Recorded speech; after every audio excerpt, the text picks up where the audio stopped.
One of the most common questions that people ask when they need to get their car painted is, how long will my paint job last? But unfortunately, that's not a clear answer, and we will be discussing that today with Chris from Traphouse Automotive.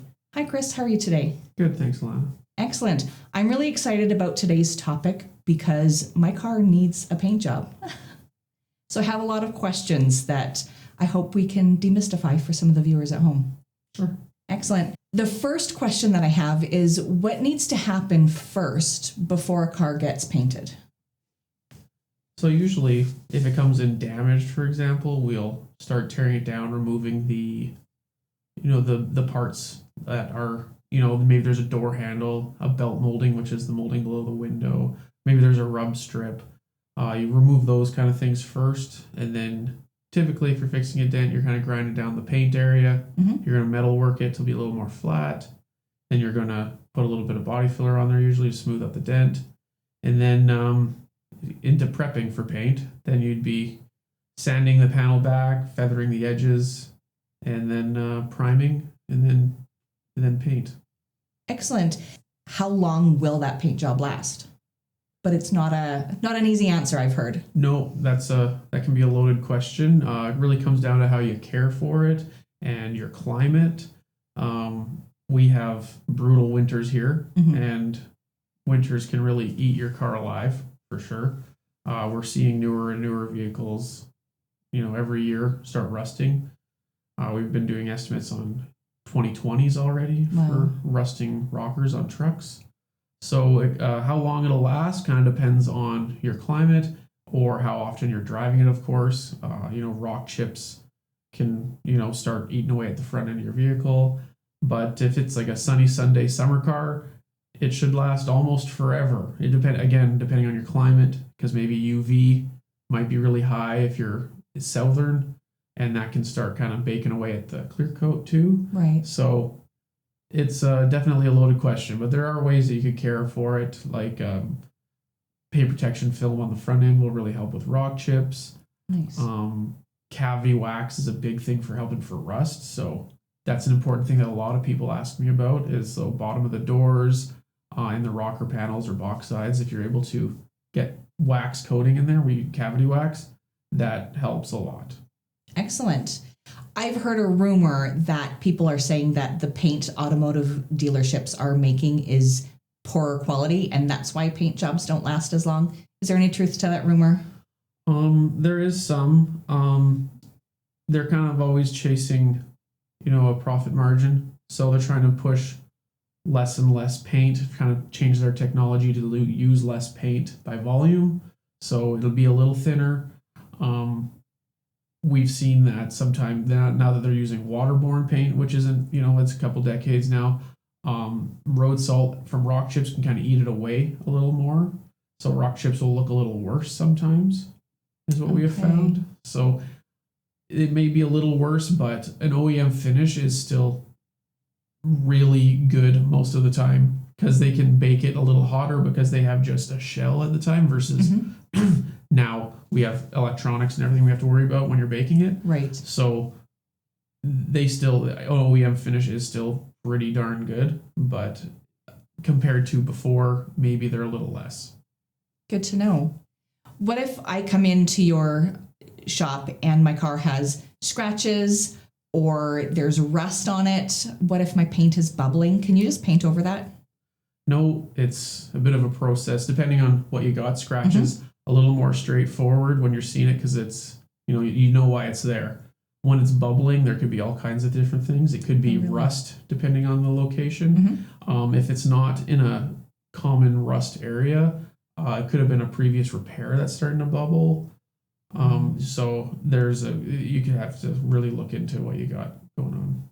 All right. So you can't just automatically paint over top of it. You have to do a little bit of investigative work, find out why, and then I imagine fix that before proceeding. Yeah. And again, with bubbling and that kind of thing, once you've been doing it for a while, you've seen a lot of, you can usually address the problem right away. It's usually in the obvious spots, what you're getting yourself into. So kind of just looking at a lot of vehicles, you learn kind of what you're getting yourself into. All right. What if I just have a scratch on one panel? Do you have to paint the whole car? Not a whole car. It would really depend on the scratch, because usually if it's too close to an adjacent panel, and also depending on the color, it's best to blend the next color or blend the next panel for color match. That makes a lot of sense, especially because I'm sure there's hundreds of different colors. And can the sun do something to fade the color of your car as well? Yeah, UV will fade it a little bit over time, so sometimes you can tell the difference between clear coat just because it's newer, so it might be a little shinier, might look a little darker, that kind of thing. All right, good to know. Once I've got my shiny new paint on my vehicle, I'm super happy. Can I go to the car wash right away? Do I have to let that sit for a while? What's the process for that?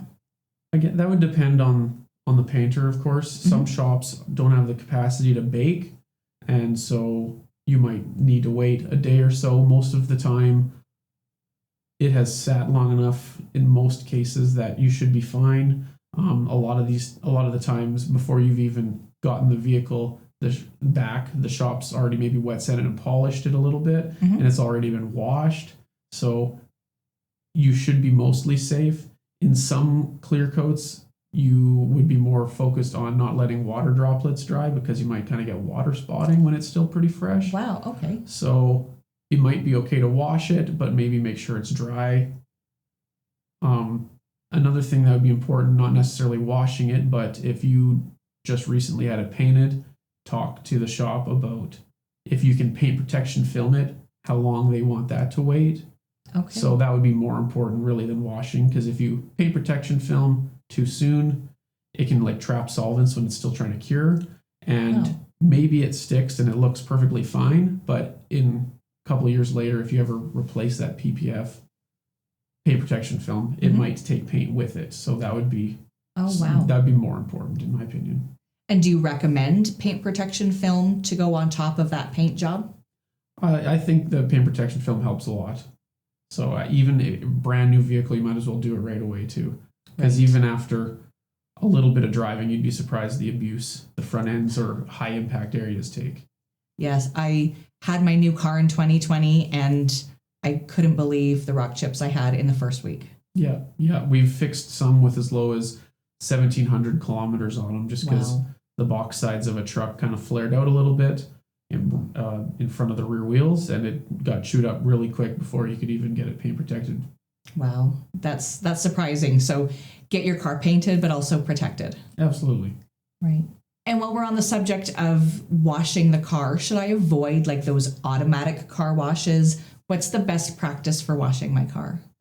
Well, touchless car washes will probably be fine. The full, spinning around brush ones are gonna be hurtful for sure. But yeah, it comes down to a convenience, and maybe some people aren't as detail oriented. So I can see that paint shouldn't come flying off, but it will. You might want to consider polish after. Good to know. So best is the touchless, or just do it at home in your driveway. Yeah. A wand wash, so you kind of have a little more control over yourself.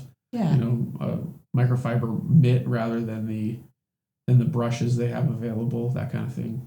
Nice. Good words of wisdom. You've paid a lot for your car. You've paid a lot to have it look its best.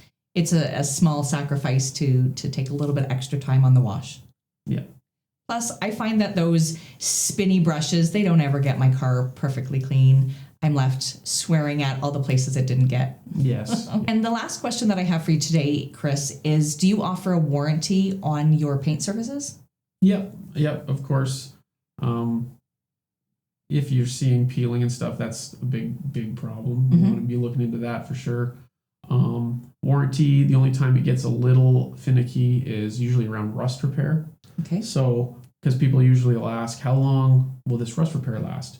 And we aren't necessarily, re-engineering the car. We're just getting rid of the rust at the time. It's still mostly the same as OEM. So it should last at least as long as the OEM lasted. Right. So that's when it comes to rust repair, it can be really kind of tricky on warranty stuff. But most of the time we're doing work. Well, I'm always doing work that I want to stand behind. Yeah. So if somebody's asking me about rust specifically, and they're saying, well, no, I just want it to look better. I don't want it to last very long. Oh, well, what if you don't offer a warranty? I'm like, well, I'm probably not the right guy. I don't want to be putting out work that I don't feel good about. Yeah. So, yeah, that would be the only time is having a discussion about rust repair when we would be worried about warranty. Yeah, that makes a lot of sense. Rust is a completely different animal when it comes to vehicles. Yeah. Do you see a lot of rust on vehicles in Alberta? We see a ton of rust, and it seems like a lot of the collision shops are kind of stepping away from it because it's not necessarily easy work. So there seems to be a bit of a